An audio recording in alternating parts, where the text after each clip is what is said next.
አምስተኛው የልብ ሕክምና ዘመቻ በጥቁር አንበሳ ስፔሻላይዝድ ሆስፒታል በይፋ ተጀምሯል። የጤና ሚኒስቴር የጤና ባለሙያዎች የሙያ ፍቃድ መርሃ ግብር ይፋ አደረገ። ልጇን ከጎርፍ ለመታደግ የሞከረች እናት ህይወቷ አለፈ።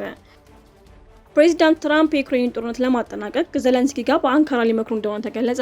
ለዛሬ የመራረጥናቸው መረጃዎች ናቸው። ከግሎባል ቮይስ ኔትወርክ ወይንሸት ጉጉሴ አብሬያችሁ ቆያለሁ።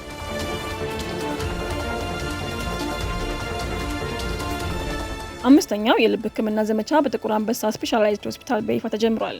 አሜሪካ በሚኖሩት ኢትዮጵያውያን የልብ ሕክምና ባለሙያዎች በዶክተር ተስፋዬ ተሊላና በዶክተር አብሰኒት መርዕድ የሚመራው ሀርት አታክ ኢትዮጵያ የሕክምና ቡድን ከአሜሪካ ታዋቂው ማዮ ክሊኒክ የልብ ቀዶ ሕክምና ባለሙያዎች ጋር በመተባበር አምስተኛውን የልብ ሕክምና ዘመቻ በጥቁር አንበሳ ስፔሻላይዝድ ሆስፒታል በይፋ ጀምሯል።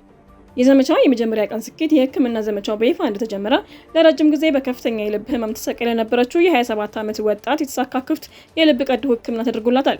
ይህም የዘመቻው ጅማሮ ውጤታማ መሆኑን ያሳየ የመጀመሪያው ተስፋ ሰጪ ምዕራፍ ሆኗል። የህክምና ቡድኑ በቆይታቸው በልብ ህመም ለሚሰቃዩ በርካታ ዜጎች ህይወት አድን ቀዶ ህክምናዎችን ለማድረግ አቅዷል።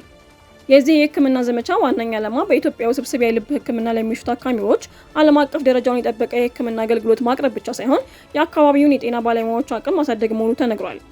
የልብ ህክምና ቡድኑ በዘመቻው ወቅት የተደረገላቸው ሞቅ ያለ አቀባበልና ለሀገር ውስጥ የጤና ባለሙያዎች ለሚያደርጉት ቀጣይነት ያለው የትብብር ድጋፍ ልባዊ ምስጋናቸውን አቅርበዋል።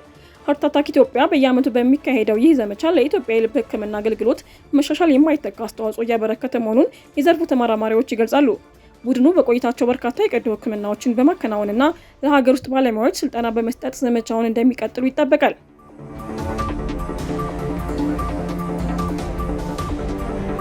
የጤና ሚኒስቴር የጤና ባለሙያዎች የሙያ ፍቃድ መርሃ ግብር ይፋ አደረገ።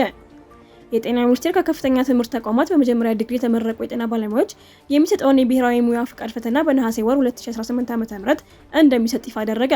ሚኒስቴሩ ለፈተናው አስፈላጊውን ዝግጅት እያጠናቀቀ መሆኑን ገልጿል። በፈተናው ላይ ለመሳተፍ የሚፈልጉ አዲስና ነባር ተመዛኞች መረጃውን በዲጂታል ስርዓት ውስጥ ማስገባት እንደሚጠበቅባቸው ሚኒስቴሩ አሳስቧል።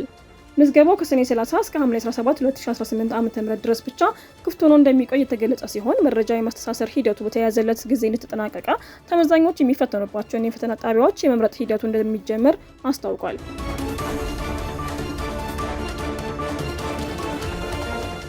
ልጇን ከጎርፍ ለመታደግ የሞከረች እናት ህይወቷ አለፈ። በአሜሪካ ቴነስ ግዛት ልጇን ከጎርፍ አደጋ ለመታደግ ወደ ውሃ ውስጥ የዘለለች 39 ዓመት እናት ህይወቷ ማለፉን የግራንጀር ካውንቲ ሸሪፍ መምሪያ አስታወቀ።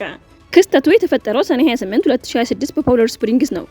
ሜሪ ኤቭሊን ኒኮል ማኒንግ ኬኖን የተባለችው እናት ልጇ በጎርፍ ተወስዶ ወደ አንድ የውሃ መተላለፊያ ጉድጓድ ሲገባ ስታይ ልጇን ለማዳን ወደ ውስጥ ትዘላለች። ልጁ በጉድጓድ በኩል አቋርጦ በሰላም ወደ ማዶ መውጣት ቢችልም እናትየው ግን ጉድጓድ ውስጥ ተይዛ በመታፈኗ ህይወቷ አልፏል። የሸሪፍ መምሪያው እንደገለጸው ልጁ እናቱ በውሃ ውስጥ መሆኗን ሲያውቅ እርዳታ ለመፈለግ ቢሞክርም እናትየው በውሃ መተላለፊያ ውስጥ ተቀርቅራ ተገኝታለች። ይህ አሳዛኝ ክስተት የተከሰተው ባለፈው ሳምንት በኬንታኪ ተጀምሮ ወደ ቴኔሲ የተዛመተው ከፍተኛ የጎርፍ አደጋ ውጤት ነው። ኬንታኪ ውስጥ ብቻ ቢያንስ 4 ሰዎች ህይወታቸው አልፏል።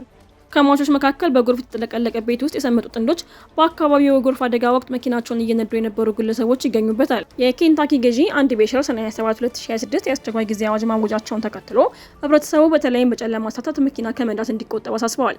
ቀደም ሲል የበርካታ ዜጎቻችንን ህይወት አጥተናል፣ ተጨማሪ ዜጋ እንዳናጣ ፈልጋለሁ ሲሉ ገዢው በሰጡት መግለጫ ገልጸዋል።